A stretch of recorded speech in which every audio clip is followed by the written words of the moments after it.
बेटा, नमाज की पाबंदी रखना और लोगों को अच्छे कामों के करने का मशवरा देते रहना, बुरी बातों से मना करते रहना और जो मुसीबत तुझ पर वाक़े हो उस पर सब्र करना। बेशक ये बड़ी हिम्मत के काम हैं। और तकब्बुर करते हुए लोगों के सामने गाल न फुलाना और जमीन में अकड़ कर न चलना, इसलिए कि अल्लाह किसी इतराने वाले शेखी खोरे को पसंद नहीं करता।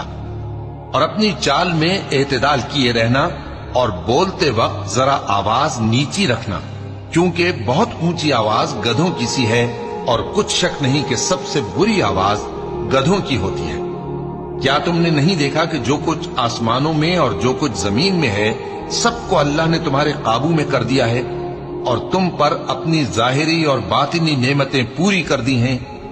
और बाज लोग ऐसे हैं कि अल्लाह के बारे में झगड़ते हैं, न इल्म रखते हैं और न हिदायत और न किताब रोशन। और जब उनसे कहा जाता है कि जो